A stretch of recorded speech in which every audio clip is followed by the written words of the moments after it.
नमस्कार मित्रांनो, सध्या पितृपक्षामध्ये आपण श्रीमद भगवद्गीतेचे अध्याय नित्य श्रवण करत आहोत. आज आपण श्रीमद भगवद्गीता अध्याय 3चे श्रवण करणार आहोत. चला मग श्रवण करूया. अर्जुन म्हणाला, हे जनार्दना, जर तुला कर्मापेक्षा बुद्धी श्रेष्ठ वाटते तर मग हे केशवा, हे घोर कर्म करण्याकडे माझी योजना का करतोस? संदिग्ध अशा वाक्याने तू माझ्या बुद्धीला जणू मोहच पाडित आहेस. ह्यास्तव ज्याने माझे कल्याण होईल असा एकच मार्ग निश्चित करून सांग. श्री भगवान म्हणाले, हे निष्पाप अर्जुना, ह्या लोकी ज्ञानमार्गाने सांख्याची व कर्मयोगाने योग्यांची अशी 2 प्रकारची निष्ठा आहे, असे मी तुला पूर्वी सांगितले आहे. कर्माचा आरंभच न केल्याने पुरुषाला नैष्कर्म्य प्राप्त होत नाही किंवा कर्माचा त्याग केल्याने त्याला सिद्धी मिळत नाही. कारण कोणी झाला तरी कर्म न करता क्षणभर देखील राहू शकत नाही. प्रकृतीच्या गुणांनी सर्व प्राणी परतंत्र असल्यामुळे ते गुण त्यांच्याकडून कर्म करवितात. जो मूर्ख कर्मेंद्रिय बळजबरीने आवरून मनाने विषयांचे चिंतन करीत राहतो त्याला ढोंगी म्हणतात. पण हे अर्जुना, जो मनाने इंद्रियाचे नियमन करून आसक्ती न ठेवता केवळ कर्मेंद्रियाद्वारा कर्मयोगाचे आचरण करतो त्याची योग्यता विशेष होय. हे अर्जुना, तुझे नेमलेले कर्म तू कर, कारण कर्म न करण्यापेक्षा कर्म करणे श्रेष्ठ आहे आणि कर्माशिवाय तुझे जीवनयात्राही चालणार नाही. यज्ञाच्या हेतूने केलेल्या कर्माखेरीज इतर कर्म केले असता मानव कर्मबुद्ध होतो. हे अर्जुना, यज्ञार्थ करावयाचे कर्म देखील तू आसक्ती सोडून करीत राहा.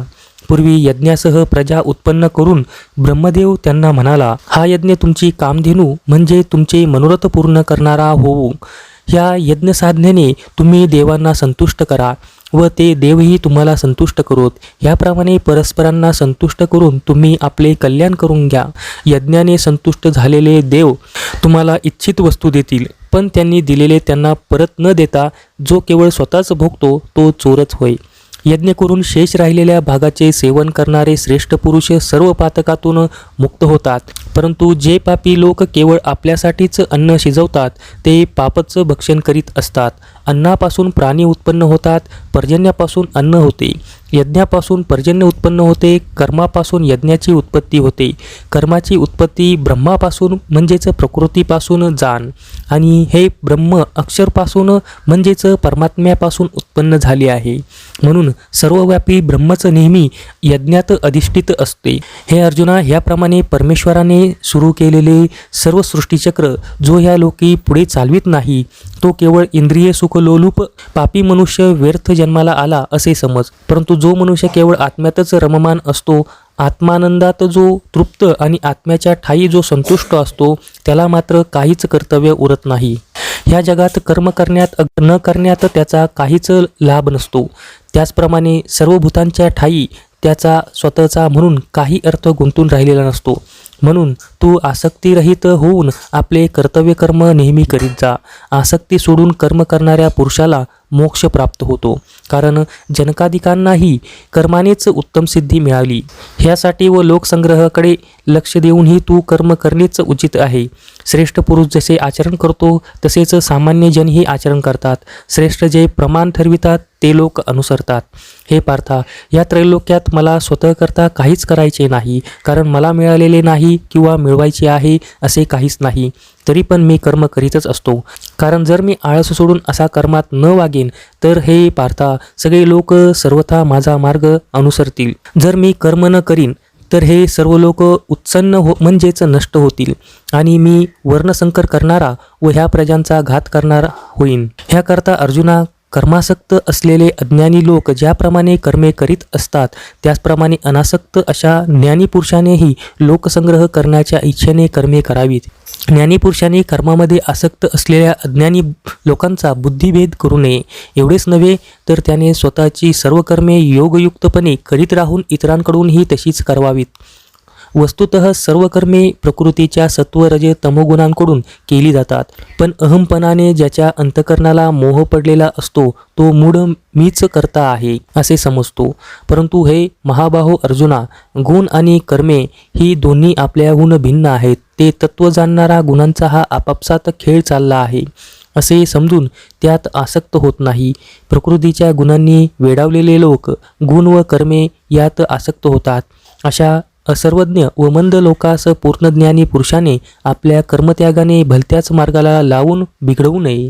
तू आत्मनिष्ठ चित्ताने सर्व कर्मे करून ती मला अर्पण कर आणि फलाची आशा व ममत्वबुद्धी सोडून बिनदिक्कत युद्ध कर.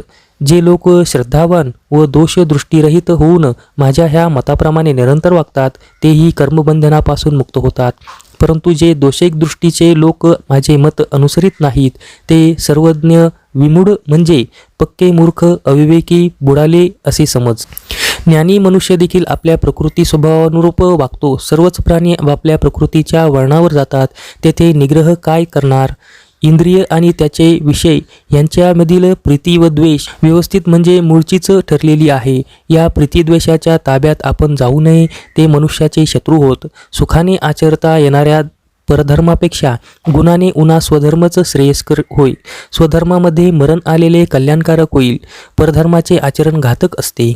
अर्जुन म्हणाला, हे श्रीकृष्णा, तर मग हा मनुष्य स्वतःची इच्छा नसतानाही जणू काय बलात्कार केल्याप्रमाणे कोणाच्या प्रेरणेने पापाचरण करतो. श्री भगवान म्हणाले, ह्या बाबतीत रजोगुणापासून उत्पन्न झालेला जो महाखादाड व अत्यंत पापकर्मी असा हा काम किंवा क्रोध ह्यालाच तू या जगातला वैरी समज.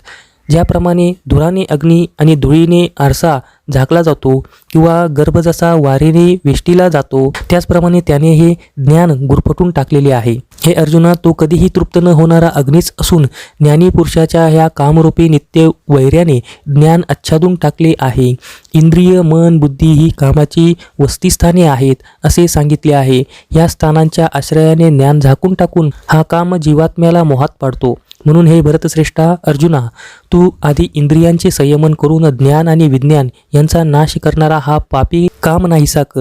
असे म्हणतात की हे पदार्थ जाणणारी इंद्रिय पर म्हणजे पलीकडची, इंद्रियाच्या पलीकडचे मन, मनाच्याही पलीकडे बुद्धी आणि जो बुद्धीच्याही पलीकडे तो म्हणजे आत्मा. हे पराक्रमी अर्जुना, याप्रमाणे बुद्धीहून श्रेष्ठ व पलीकडे असलेल्या आत्म्याला तू जाण.